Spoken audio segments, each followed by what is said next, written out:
protests happening all over the country, Denver 7 is taking a closer look at the political implications, including ongoing deportations taking place across the country.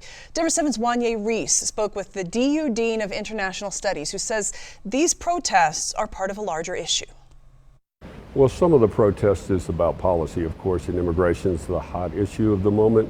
But I think the broader issue, and you hear it in the name of the protest, this No Kings protest, is really about democracy. University of Denver Dean of International Studies Fritz Mayer says that President Donald Trump has accumulated personal power in unprecedented ways.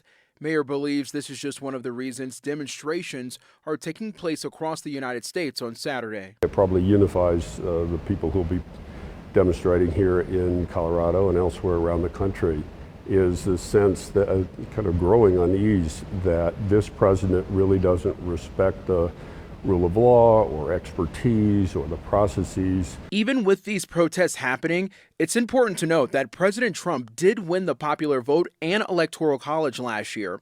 Mayer says for his supporters, his track record proves he makes good on his promises. Said he was going to raise tariffs, and he has done that. He said he would be tougher on immigrants and immigration, and he's sought to do that. So, of course, there are a lot of people who think, are happy with what they see, what they perceive as his executing the promises of the campaign. While protests happen across our state, President Trump will mark Saturday by attending a military parade in D.C. Sort of reminiscent of the old Soviet military parades, and the extent to which President Trump is sort of militarizing his presidency. One of my last questions to Mayer: what does this day of protests mean for President Trump's legacy?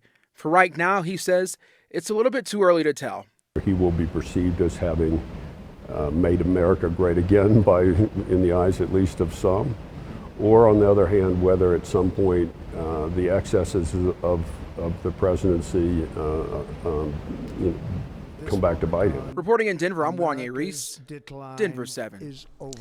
And Denver 7 has been reaching out to Colorado Republican congressional leaders over the last few days for a comment on today's protests. And we heard back from Congresswoman Lauren Boebert, who said in part, quote, "While the rest of America joyously celebrates President Trump's birthday, we can only hope that progressive protesters use their First Amendment rights peacefully without assaulting their fellow citizens or burning down any buildings."